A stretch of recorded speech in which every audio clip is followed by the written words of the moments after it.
bahwa bangsa kita dalam menghadapi musibah COVID-19, termasuk di dalamnya Sumatera Barat, maka pemerintah melakukan berbagai hal untuk melakukan pencegahan menjalarnya COVID-19, terutama tentu untuk Sumatera Barat. Langkah-langkah yang sudah dilakukan adalah rakor yang dilakukan oleh Pak Gubernur bersama Kakan Kemenak, Kanwil Kemenak, Kakan Kemenak, kemudian Kepala Dinas Pendidikan se-Sumatera Barat, tambah dengan Kepala Dinas Pendidikan Provinsi Sumatera Barat, yaitu mengalihkan PBM, proses belajar mengajar, dari sekolah mulai SD, SMP, SMA, kemudian madrasah mulai ibtidaiyah, sanawiyah, aliyah, ke rumah masing-masing. Dan juga ditambah dengan berbagai media yang turut berkontribusi memberikan bahan ajar melalui media-media secara gratis. Ini salah satu. Yang kedua yaitu kita menurunkan edaran ke Kemenak Kabupaten Kota untuk menghindari berbagai keramaian, termasuk pernikahan juga dibatasi. Tidak ada barale di Sumatera Barat. Tidak ada potensi-potensi mengumpulkan orang banyak yang pada prinsipnya nanti akan menularkan wabah COVID-19. Dilakukan pencegahan. Kemudian juga kita sudah sampaikan ke masyarakat surat edaran Menteri Agama Republik Indonesia nomor 6 tahun 2020 yang ditandatangani oleh Pak Menteri Agama tanggal 6 April 2020. Ajakan Pak Menteri Agama terkait pelaksanaan ibadah adalah umat Islam tentu diwajibkan melaksanakan ibadah puasa di bulan suci Ramadan berdasarkan ketentuan fikih ibadah. Yang kedua, sahur dan buka puasa dilakukan oleh individu dan keluarga inti. Tidak perlu sahur atau iftar jama'i, buka puasa bersama, harus dihindari karena nanti akan menimbulkan masalah dalam hal COVID-19 ini. Yang ketiga, salat tarawih dilakukan secara individual atau berjamaah bersama keluarga inti, cukup di rumah. Ya. Kemudian tilawah atau tadarus Al-Quran juga diimbau oleh pemerintah untuk dilakukan di rumah saja. Termasuk buka puasa bersama baik dilaksanakan oleh lembaga pemerintahan, lembaga swasta, masjid maupun masalah ditiadakan. Kemudian peringatan nuzul Al-Quran dalam bentuk tablik, menghadirkan penceramah dan massa yang banyak, baik oleh pemerintahan maupun oleh lembaga swasta, masjid, musala juga ditiadakan.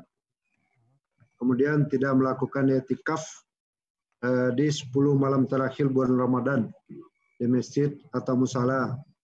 Kemudian pelaksanaan salat Idul Fitri yang lazimnya dilaksanakan secara berjamaah baik di masjid maupun di lapangan ditiadakan. Untuk itu diharapkan nanti ada fatwa MUI menjelang waktunya tiba. Kemudian juga masyarakat tidak melakukan kegiatan takbiran keliling, pesantren kilat, kecuali dilaksanakan melalui media elektronik. Ini kenapa dilakukan oleh Kementerian Agama adalah upaya pencegahan penyebaran COVID-19 dan karena cinta kepada masyarakat, kepada umat, sehingga tidak menjadi korban sia-sia karena ketidakhati-hatian dan tidak waspada dalam hal pencegahan COVID-19 ini. Himbauan pemerintah itu yang ditindaklanjuti oleh Menteri Agama melalui SE nomor 6 tahun 2020 tentu saja adalah dalam rangka bagaimana masyarakat kita bisa melaksanakan ibadah dengan aman, nyaman, tanpa tertular oleh COVID-19. Demikian Pak. Ya, ya. Ini kan soal agama ini di Sumatera Barat ini kan sensitif ya, apalagi kita berada di Minangkabau. Nah, apakah Kemenak mendapat protes atau perlawanan dari warga begitu, Pak?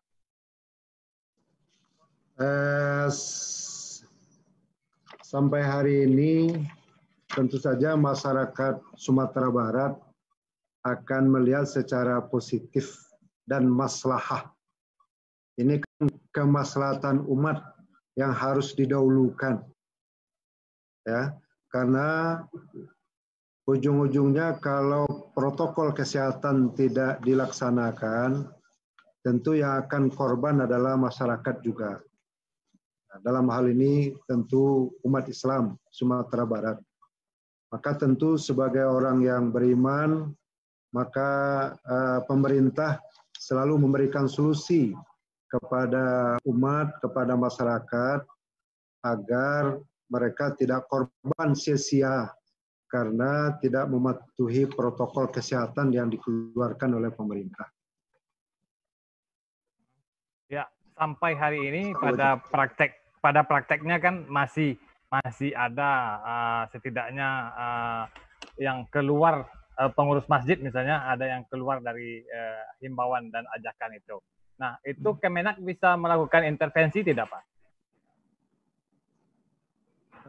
Kita selalu menghimbau melalui Kakan Kemenak, KUA, para penyuluh agama, kepala-kepala madrasah, dan juga para dai, para ulama kita, bagaimana umat bisa memahami dan mematuhi protokol kesehatan yang sudah dikeluarkan oleh pemerintah.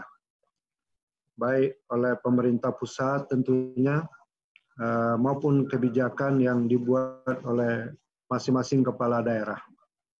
Dan alhamdulillah pada umumnya masyarakat kita selalu mentaati himbauan ini karena masyarakat merasakan bahwa korban COVID-19 ini makin hari makin naik. Ya, secara nasional misalnya sudah 209 orang. Nah, ini kan akhirnya masyarakat juga yang jadi korban kalau protokol kesehatan ini tidak ditaati dengan baik. Maka kewajiban Kementerian Agama sudah kita laksanakan sesuai dengan protokol kesehatan, petunjuk dari pusat maupun dari kepala daerah kita. Mudah-mudahan masyarakat memahami ini dan menjaga diri, ya, menjaga jarak, menjaga kerumunan massa sehingga tidak tertular dengan COVID-19 yang mengerikan. Oke, terima kasih Pak Kemenak. Sebelum saya lempar ke kawan-kawan yang mau bertanya, saya ingin dapat gambaran dulu. Ini ada berapa banyak madrasah atau sekolah yang berada di bawah Kementerian Agama, dan itu liburnya sampai kapan?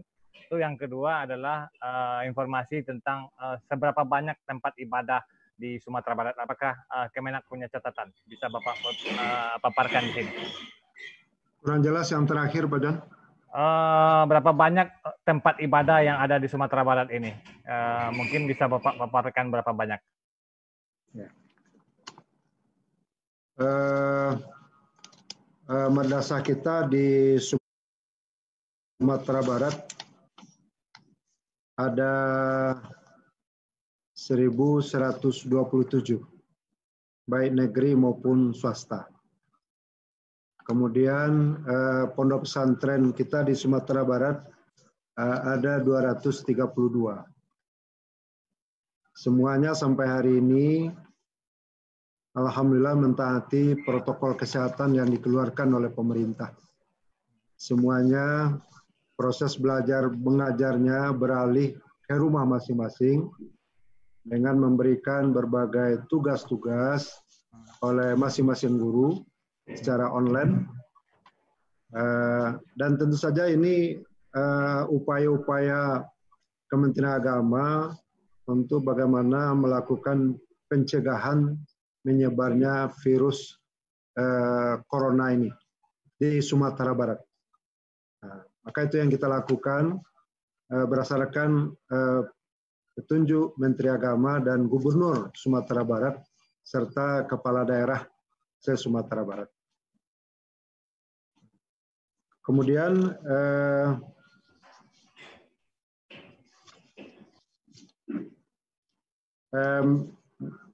masjid kita di Sumatera Barat ada 8.000 ya, yang menyebar di 19 kabupaten kota se-Sumatera Barat. Alhamdulillah juga mentaati himbauan pemerintah, baik pemerintah pusat maupun himbauan kepala daerah untuk tidak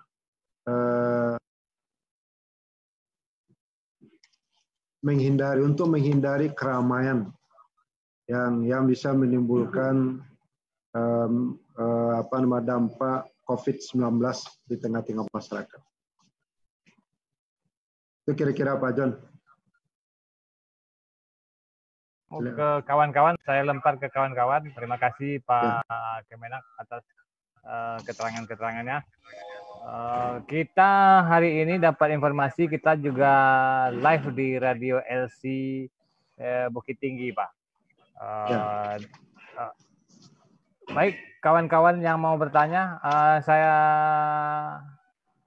persilahkan dulu. Pertama ke Febrian dari Republika, Pak, dari Harian Republika. Silakan Rian.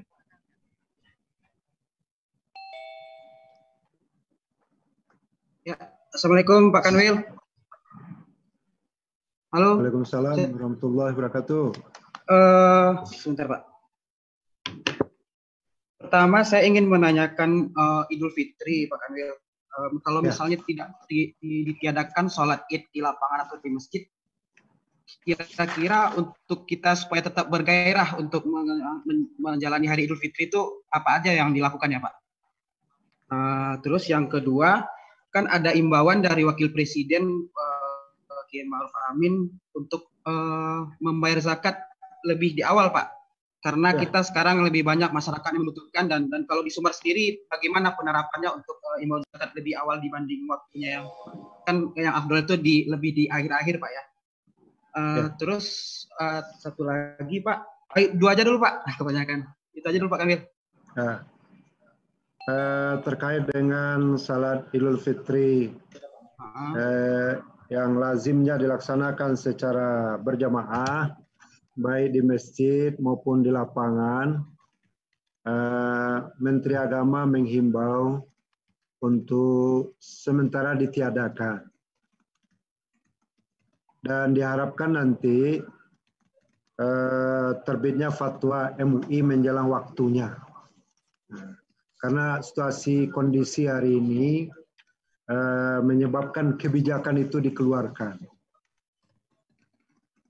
Yang kedua berkaitan dengan bagaimana mensemangati masyarakat kita dengan Idul Fitri. Tentu saja kita tetap merayakan Idul Fitri tentu dalam suasana yang saat ini tanpa mengurangi makna Idul Fitri. Idul Fitri tetap kita rayakan, tapi mengacu kepada protokol kesehatan. Tentu tidak lain adalah untuk menjaga masyarakat kita, menjaga umat, jangan tertular COVID-19. Intinya adalah untuk menjaga diri. Agama kita mengajarkan ya ayyuhalladzina amanu qu anfusakum wa ahlikum nar. Dijaga diri, jaga keluarga dari berbagai dari neraka. Itu Pak Efrian. Kemudian yang ketiga, juga kita turunkan himbauan untuk membayarkan zakat lebih awal. Guna kita salurkan zakat itu oleh Basnas ke para mustahik, di mana tentu saja dengan dampak COVID-19 ini masyarakat kita merasakan, baik fukara wal masakin dan 6 asnaf itu merasakan kondisi saat ini yang memang kondisi yang sulit, maka bisa cepat disalurkan. Dalam hal ini Kementerian Agama menghimbau bahwa pemberian zakat itu tidak dalam bentuk kupon, ya dalam bentuk keramaian, tapi bagaimana nanti diberikan kepada mustahik dengan sebaik-baiknya, mengindahkan protokol kesehatan yang ada. Ya, Pak Kanwil, satu lagi Pak, kalau mengenai zakat fitrah Pak, yang zakat yang individu-individu Pak, itu seperti apa mekanismenya Pak? Zakat fitrah juga akan termasuk zakat individu yang dikeluarkan oleh Muslim untuk orang miskin. Maka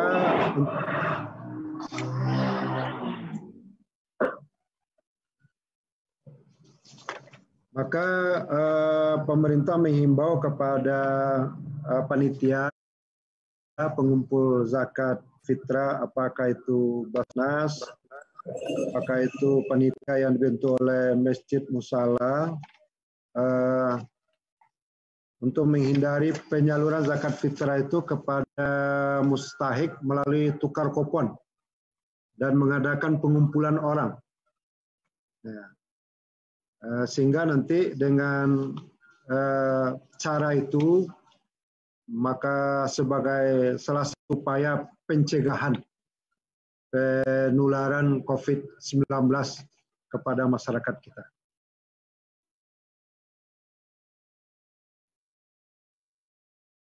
Itu Pak Efrian.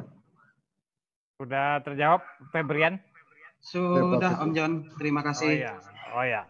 Selanjutnya kita ke Ikhwan dari Antara, Pak. Silakan, Ikhwan.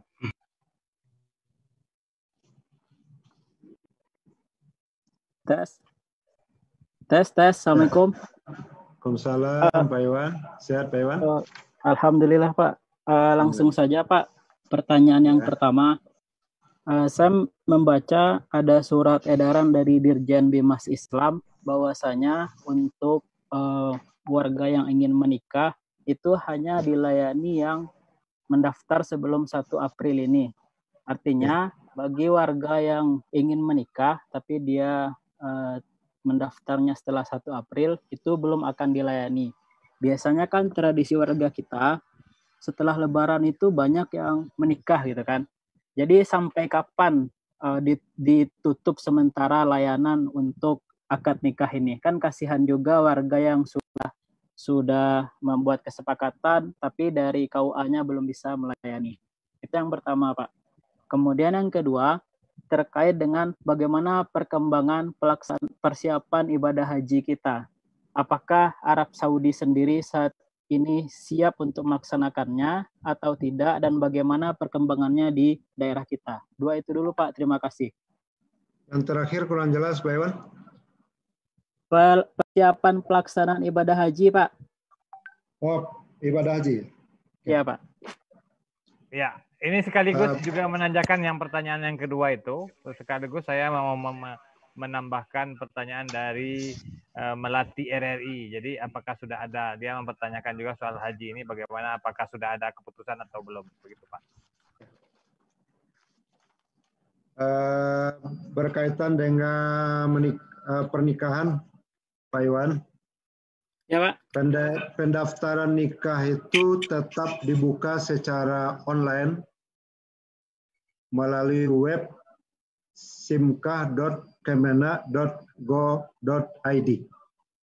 Jadi pendaftaran nikah tetap dibuka oleh Kementerian Agama, tapi secara online. Kedua, tidak melayani pendaftaran baru pelaksanaan akad nikah di masa darurat COVID-19. Kemudian pelaksanaan pelayanan akad nikah hanya berlaku bagi calon pengantin yang sudah mendaftar sebelum tanggal 1 April 2020. Yang keempat, pelayanan akad nikah di luar KUA ditiadakan dan menggantinya dengan pelaksanaan akad nikah di KUA setempat dengan membatasi jumlah orang yang mengikutinya tidak lebih dari 10 orang dalam satu ruangan.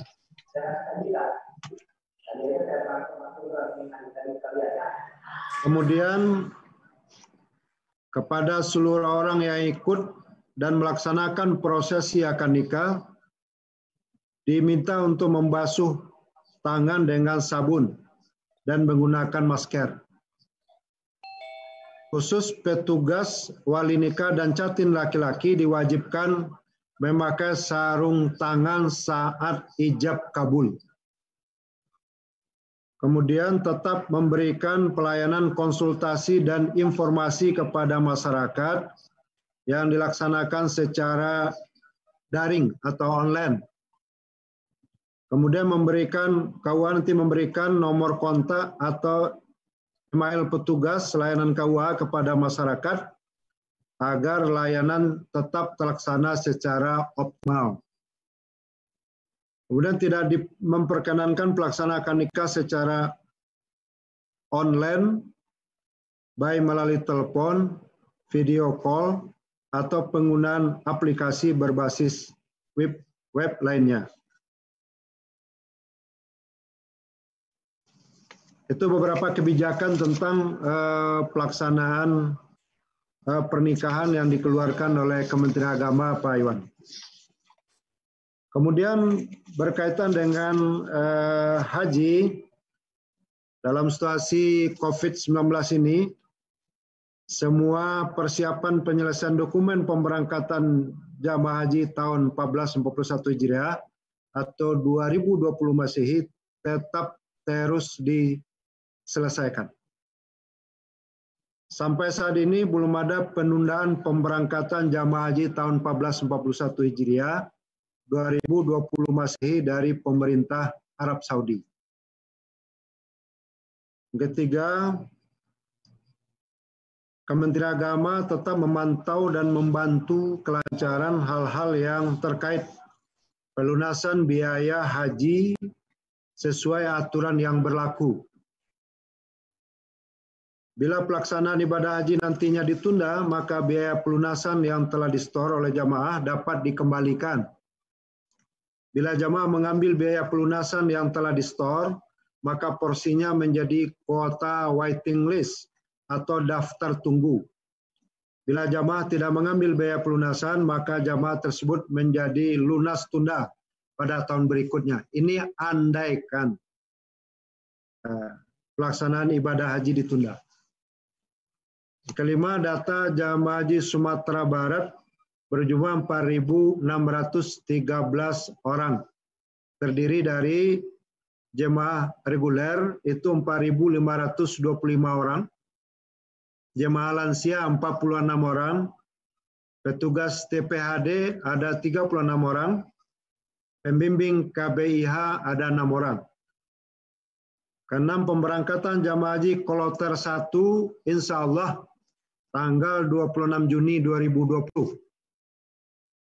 Yang ketujuh, paspor yang sudah sampai di kantor wilayah Kementerian Agama Provinsi Sumatera Barat yang berasal dari Kemenak Kabupaten Kota sudah berjumlah 2.533. Kemudian paspor yang sudah di-scan untuk pengajuan visa sudah berjumlah 1.442.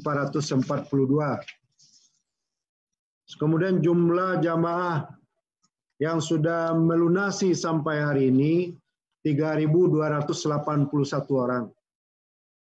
Nah, waktu pelunasan BPIA ini adalah tahap 1 19 Maret sampai 30 April 2020. Tahap kedua 12 sampai tanggal 20 Mei 2020. Kemudian yang ke-11, Asrama Haji Embarkasi Padang sudah siap memberikan pelayanan kepada jamaah haji. Karena asrama haji khusus di Tabing ya, itu sudah siap untuk menampung jamaah haji yang akan berangkat tanggal 26 Juni 2020. Itu kebijakan tentang penyelenggaraan ibadah haji, Pak Iwan. Terjawab, Pak Iwan? Sudah ya? Yang nikah di KUA itu sampai kapan, Bang? Yang nikah di KUA itu sampai kapan, Pak Kemenak?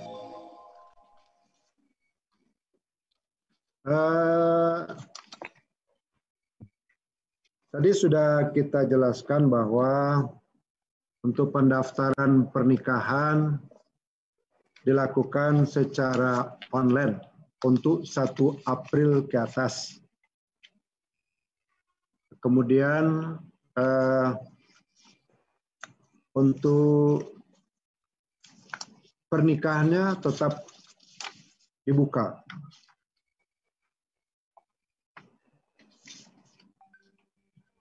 Dipahami, Ikhwan? Oke, terima kasih, Pak. Ya. Oke. Setelah Ikhwan kita ke Andri. Penambahan mungkin pelayanan. Oke, silakan. Pelayanan akad nikah di luar KUA ditiadakan, diganti dengan pelaksanaan akad nikah di KUA setempat dengan membatasi jumlah yang hadir hanya 10 orang dalam satu ruangan. Tidak boleh lebih. Berarti tidak dimungkinkan lagi menikah di rumah atau menikah di masjid begitu ya?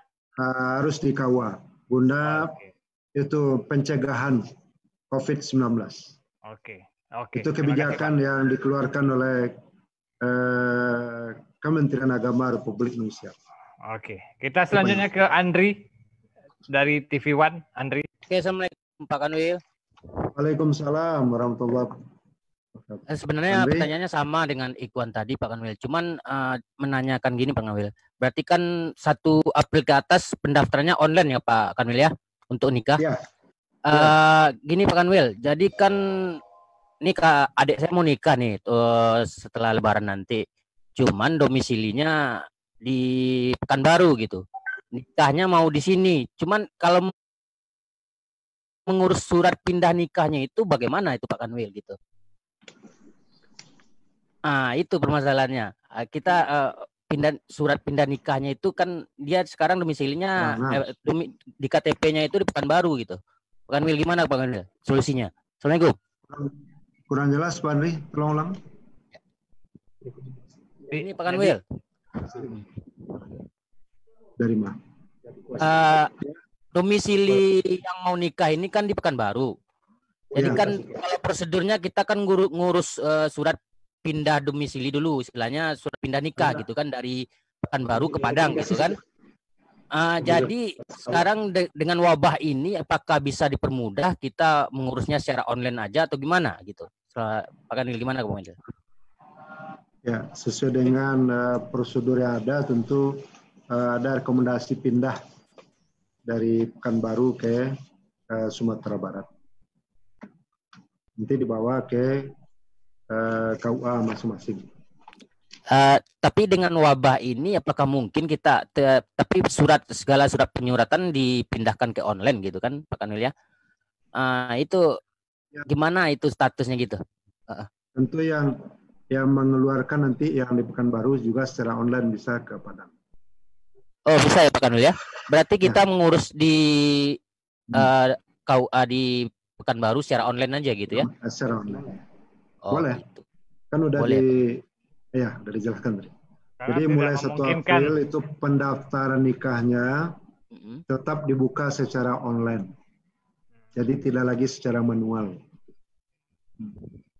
Oke, Pak Ya, Kanwil. Pak Andre. Bisa dipahami, Pak Andre? Oke, Pak Kanwil, bisa. Terima kasih. Oh, Pak Andri mau menikah lagi nih kayaknya. Ah, Kita selanjutnya Adek mau nikah. Adek. Kita selanjutnya ke Rizka. Rizka Ya. dari Tribun Padang ini, Pak. Silakan Rizka. Assalamualaikum Pak Kanwil. Waalaikumsalam. Mereka? Rizka Pak dari Tribun Padang. Iya. Jadi mau nanya Ya, Pak Rizka. terkait ini Pak Mau. penentuan awal Ramadan. Oh, Sidang penentuan. isbatnya bagaimana gitu Pak? Terus metode yang kita gunakan apa untuk menentukan awal Ramadan ini? Mana apa? Kurang jelas, Bu Rizka. Tolong ulang lagi.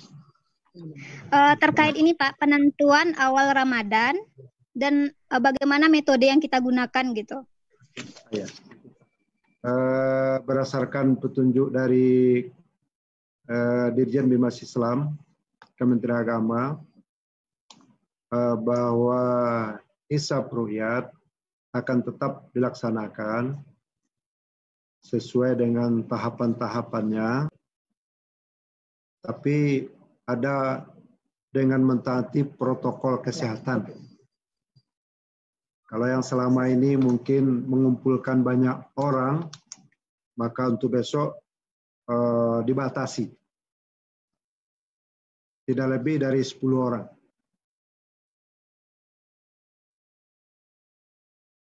Halo? Kapan akan digelar itu Pak? Segera cari. Apa Bu Siska? Kapan akan digelar Pak? Ya, kita Sidang akan isbat. laksanakan di akhir Saban, akhir bulan Saban ini, melalui tim hisab ru'yat. Biasanya kita bergandengan tangan dengan Pengadilan Agama dan Pengadilan Tinggi Agama, Pemerintah Provinsi Sumatera Barat, dan ormas Islam yang ada di tingkat Provinsi Sumatera Barat. Tapi untuk tahun ini kita akan batasi yang hadir itu. Kalau biasanya sangat banyak sekali, ada 30 orang, ada 35 orang. Ya. Untuk tahun ini kita batasi jumlahnya sesuai dengan protokol kesehatan yang dikeluarkan oleh pemerintah. Demikian, Siska. Ya. Oke, makasih Pak Kanwil. Pak Kanwil, termasuk ini misalnya saya mau menambahkan, termasuk ini mungkin tradisi yang selama ini dijalankan oleh Sataria, mencari bulan. Apakah itu akan kita larang atau bagaimana nih Pak? Ya itu yang namanya hisab ru'yat, ru'yatul hilal. Kita akan lakukan ru'yatul hilal pada akhir bulan Sya'ban ini. Dan itu biasanya dilaksanakan di setiap provinsi seluruh Indonesia, berdasarkan pantauan juga dari daerah kabupaten kota. Baik, terima kasih Pak Kemenak. Kawan-kawan masih ada yang mau dipertanyakan atau sudah jelas apa yang disampaikan oleh Pak Kanwil ini? Saya pikir sudah ya. Terima kasih Pak Kanwil Kemenak Sumatera Barat, Bapak Haji Henry MPD yang siang ini sudah menyempatkan diri bersama kita. Kami mendoakan senantiasa Bapak agar sehat. Begitu juga mohon doanya kami juga berada dalam keadaan sehat selalu agar terhindar dari wabah ini. Mungkin sebelum saya tutup, mungkin ada closing statement dari Bapak yang perlu disampaikan lagi. Ya. Yang pertama, harapan kami kepada masyarakat Sumatera Barat mari kita taati protokol kesehatan yang sudah dikeluarkan oleh pemerintah untuk menjaga kita dari penularan COVID-19. Yang kedua, kita berkewajiban menjaga diri kita, karena itu perintah agama, jaga diri, jaga keluarga, jaga masyarakat, jaga umat, supaya mereka selalu sehat, hingga kesehatan itu bisa digunakan untuk beribadah kepada Allah, untuk mentaati perintah Allah.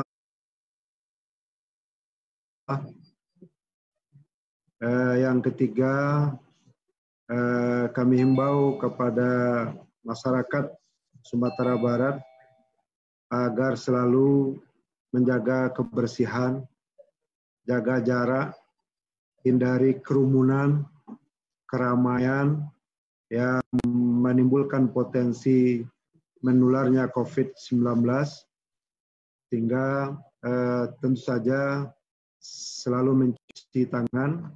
Bagi umat Islam, sempurnakan wuduknya, ya. Kita 5 kali sehari semalam melaksanakan salat fardu. Mudah-mudahan dengan wudhu itu kita terhindar dari bahaya COVID-19. Kita yakin Allah Subhanahu wa Ta'ala selalu melindungi dan menjaga kita. Oke. Terima kasih Pak Kakadus.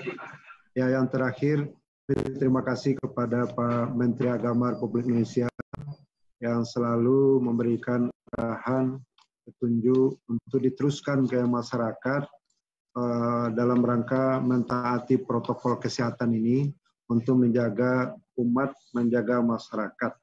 Dan terima kasih kepada kawan-kawan kami, wartawan media elektronik, ya kan? Pak John, Pak Iwan, Pak Andri, kemudian Siska, dan kawan-kawan. Mudah-mudahan semuanya sehat, semuanya diberi kesehatan, kekuatan oleh Allah Subhanahu wa Ta'ala dalam melaksanakan tugas jurnalis yang luar biasa ini, yang memberikan pemahaman yang baik kepada masyarakat agar mereka terjaga dan terpelihara dari ancaman COVID.